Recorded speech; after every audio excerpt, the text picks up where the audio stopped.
നിങ്ങളിൽ പലരുടെയും മെഡിക്കൽ റിപ്പോർട്ടിൽ ഫാറ്റി ലിവർ എന്ന വാക്ക് കാണാൻ സാധ്യതയുണ്ട്. അല്ലെങ്കിൽ നിങ്ങളുടെ പരിചയക്കാരുടെ ആരുടെയെങ്കിലും റിപ്പോർട്ടിൽ. ഈ ഫാറ്റി ലിവർ എന്ന് പറയുന്നത് അത്രയും കോമൺ ആയിക്കൊണ്ടിരിക്കുന്ന ഒന്നാണ്. എന്നാൽ ഇതിനെക്കുറിച്ച് പലരും വലിയ പ്രാധാന്യം കൊടുക്കാറില്ല. ഫാറ്റി ലിവർ ശരിയായി പരിഗണിക്കാതിരുന്നാൽ ലിവർ സിറോസിസ്, ലിവർ ഫെയിലിയർ പോലുള്ള കോംപ്ലിക്കേഷൻസിലേക്ക് പോകാം.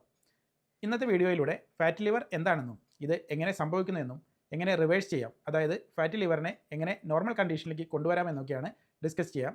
ഞാൻ ഡോക്ടർ അരുൺദാസ് വെളിയർ.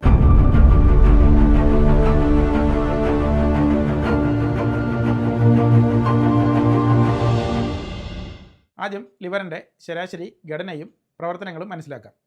ലിവർ നമ്മുടെ ശരീരത്തിൽ 500-ലധികം പ്രധാന പ്രവർത്തനങ്ങൾ നിർവഹിക്കുന്ന ഒരു അവയവമാണ്. അതിനാൽ ഇതിനെ ആരോഗ്യകരമായി സൂക്ഷിക്കാൻ നമ്മൾ ശ്രദ്ധിക്കണം. ലിവർ നമ്മുടെ ശരീരത്തിലെ ഏറ്റവും ഭാരമുള്ള അവയവമാണ്. ഏകദേശം 1.5 കിലോ വരുന്ന ഇത് റൈറ്റ് സൈഡിൽ അബ്ഡോമിനിലെ മുകളിലായിട്ട്, അതായത് റിബ് കേജിന് താഴെയായിട്ട് സ്ഥിതി ചെയ്യുന്നു. ലിവറിൻ്റെ ഇമ്പോർട്ടൻസ് നോക്കുകയാണെങ്കിൽ ലിവർ എനർജിയെ ഗ്ലൈക്കോജൻ രൂപത്തിൽ സംഭരിക്കുന്നു, ബൈൽ ആസിഡ്സ് ഉൽപ്പാദിപ്പിക്കുന്നു. ഇത് ഭക്ഷണം ദഹിപ്പിക്കാൻ സഹായിക്കുന്നു.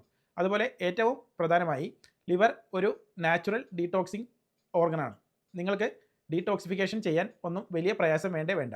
നിങ്ങളുടെ ലിവർ ഹെൽത്തി ആണെങ്കിൽ ലിവർ തന്നെ ഇവയെല്ലാം ചെയ്തോളൂ. പക്ഷേ ഇത്തരം ഒരു പ്രാധാന്യമുള്ള ലിവറിൽ അധികം ഫാറ്റ് സംഭരിക്കുകയാണെങ്കിൽ ഇത് ഫാറ്റി ലിവർ എന്ന അവസ്ഥയിലേക്ക് നയിക്കുന്നു. ആദ്യഘട്ടത്തിൽ കൊഴുപ്പ് അടിഞ്ഞുകൂടുമ്പോൾ ലിവറിൻ്റെ ഒരു വീക്കം മാത്രമാണ് ഉണ്ടാകുന്നത്. ഇത് പതുക്കെ പുരോഗമിച്ച് സ്റ്റേജ് 2 ആകുന്നു.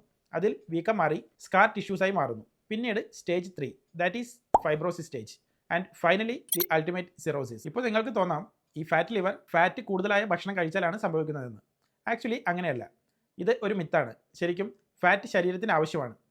വാസ്തവത്തിൽ ഷുഗറും കാർബോഹൈഡ്രേറ്റുമാണ് ഫാറ്റി ലിവറിൻ്റെ പ്രധാന കാരണം. ഷുഗറിന് 2 മോളിക്യൂൾസ് ഉണ്ട്, ഗ്ലൂക്കോസ് ആൻഡ് ഫ്രക്ടോസ്. ഇതിൽ ഗ്ലൂക്കോസിന് ഹാർട്ട്, മസിൽസ്, ബ്രെയിൻ തുടങ്ങിയ അവയവങ്ങളിൽ മെറ്റബോളിസം നടക്കും. എന്നാൽ ഫ്രക്ടോസ് ലിവറിൽ മാത്രമേ മെറ്റബോളിസം ആവുകയുള്ളൂ. അതിനാൽ നമ്മൾ ഫ്രക്ടോസ് എടുക്കുമ്പോഴെല്ലാം അത് ലിവറിലേക്ക് പോവുകയും ഫാറ്റായി മാറുകയും അവിടെ നിന്ന് ഇൻറ്റസ്റ്റൈനിലേക്ക് എക്സ്പോർട്ട് ചെയ്ത് നമ്മൾ കഴിക്കുന്ന കൊഴുപ്പിനെയും ദഹിപ്പിക്കും. അതിനാൽ ഫ്രക്ടോസ് കുറഞ്ഞ അളവിലായിരിക്കുമ്പോൾ അത് നന്നായി പ്രവർത്തിക്കുന്നു. എന്നാൽ ലോഡ് അധികമാകുമ്പോൾ അത് കൊഴുപ്പായി മാറുകയും കുടലിലേക്ക് എക്സ്പോർട്ട് ചെയ്യുന്നതിന് പകരം ലിവറിൽ നിക്ഷേപിക്കുന്നു. ഇനി ഫ്രക്ടോസ് കൂടുതലുള്ള ഭക്ഷണങ്ങൾ എന്തൊക്കെയാണ്? First one, package food. High fructose കോൺ സിറപ്പ് അല്ലെങ്കിൽ ഇൻവെർട്ടഡ് ഷുഗർ എന്ന് പാക്കേജിൽ എഴുതിയിട്ടുണ്ടെങ്കിൽ അത് നിങ്ങളുടെ ലിവറിന് പ്രശ്നക്കാരനാണ്. ഓൾമോസ്റ്റ് എല്ലാ പാക്കേജ് ഫുഡിലെ ഇത് ഉണ്ടാകും. സോ ഒന്നാമത്തേത് പാക്കേജ് ഫുഡ്. ബിസ്ക്കറ്റുകൾ, ഐസ്ക്രീം, മധുരപലഹാരങ്ങൾ എന്നിവയൊക്കെ ഇതിൽപ്പെടും. ഗ്ലൂക്കോസിൻ്റെ കാര്യം നോക്കിയാൽ നമ്മൾ കാർബോഹൈഡ്രേറ്റുകൾ കഴിക്കുമ്പോൾ സ്റ്റൊമക് ആസിഡ്സ് ഈ കാർബ്സിനെ എല്ലാം ഗ്ലൂക്കോസിലേക്ക് കൺവെർട്ട് ആക്കുന്നു. കൂടാതെ അത് ഇൻസുലിൻ ഹോർമോണിനെ സ്റ്റിമുലേറ്റും ചെയ്യിക്കുന്നു. എനർജി നൽകുന്നതിനായിട്ട് ഇത് സെല്ലിലേക്ക് ഗ്ലൂക്കോസിനെ കൊണ്ടുപോകുന്നു.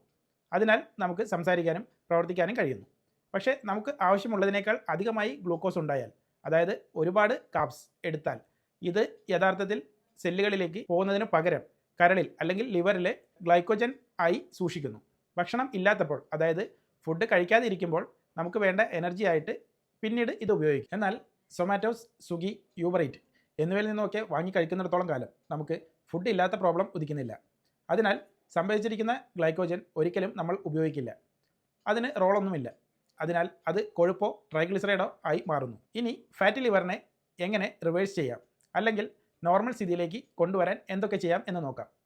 ഒന്ന്, ദിവസവും 12 മണിക്കൂറെങ്കിലും ഫാസ്റ്റിംഗ് ചെയ്യുക. അങ്ങനെ നമ്മുടെ കാലറി ഇൻടേക്ക് കുറയും. ഇത് ഫ്രക്ടോസും ഗ്ലൂക്കോസും കുറയ്ക്കും. അതിനാൽ ഫാറ്റി ലിവർ കുറയുകയും ചെയ്യുന്നു. 2, ഫാസ്റ്റിംഗ് ചെയ്യാൻ പറ്റാത്തവരാണെങ്കിൽ നിങ്ങൾക്ക് ചെയ്യാൻ കഴിയുന്ന മറ്റൊരു കാര്യം പ്രോസസ്ഡ് ആൻഡ് പാക്കേജ്ഡ് ആയിട്ടുള്ള ഭക്ഷണം കംപ്ലീറ്റ്ലി ഒഴിവാക്കുക എന്നതാണ്.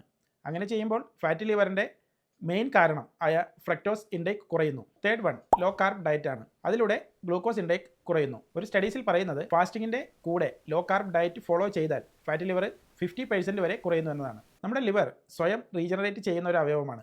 അതുകൊണ്ട് ഫാറ്റി ലിവർ ഉണ്ടെങ്കിൽ ശ്രദ്ധിക്കാതെ പോകരുത്.